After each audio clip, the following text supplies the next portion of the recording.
Long before humans ever walked these woods, forest gnomes lived quietly beneath the great oaks, hidden yet present in every rustle of leaves, every flicker of twilight.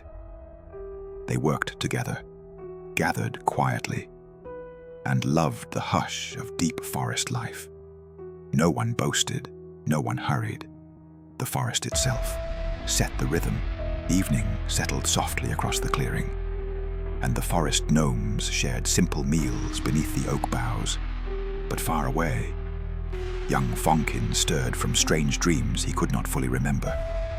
When morning air touched his face, something in the woods felt different. The foxes felt it first, rushing silent through the undergrowth. For the forest knows, before the gnomes do, when balance has begun to shift. The forest was alive with play and discovery. Foxes, corgis, and young gnomes wandered together as if nothing in the world could ever be wrong. The boys gathered mushrooms for breakfast, laughing at every odd-shaped one they found. But the foxes watched the trails more carefully than the children did. For deep within the moss and shadow, the old wanderer Bodynock had returned, and his arrival always meant the forest was shifting towards something. Unseen, small forest pigs wandered near the clearing.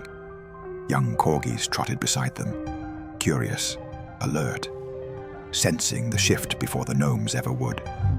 Soon the herding instincts took hold, and the corgis pushed the little pigs out. And then, in the silence between heartbeats, the big forest boar appeared, not startled, not afraid, simply watching.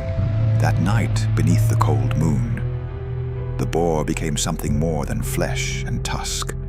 Clan elders studied him from the dark, knowing the ancient storms were never random. So they gathered by firelight and agreed the creature must be contained.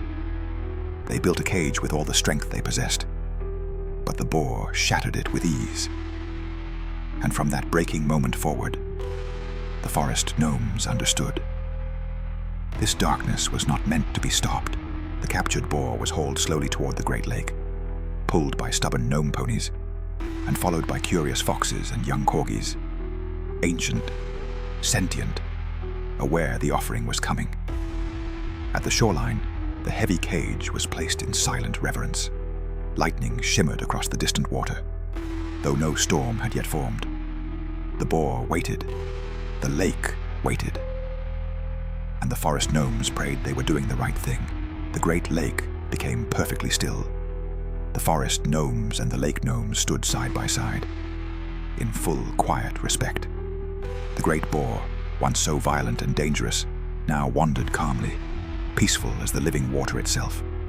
Both clans bowed toward the lake, humbled by forces older than any of them. This moment was not fear. This moment was gratitude. They believed the lake goddess had accepted their offering, and so they began to say their goodbyes. Handshakes, quiet nods, soft smiles. No one imagined that while peace had returned to the lake, darkness had already begun elsewhere. As the forest gnomes turned back for one final look at the sacred lake, a messenger suddenly came crashing through the trees, out of breath, terrified. He told Fizzlebang that Fonkin and Dimble were missing, gone. No one had seen them since dawn. The forest clan scrambled instantly, packs thrown together, ponies hitched, not a single wasted second. Fizzlebang led the entire group back toward their home forest, with urgency.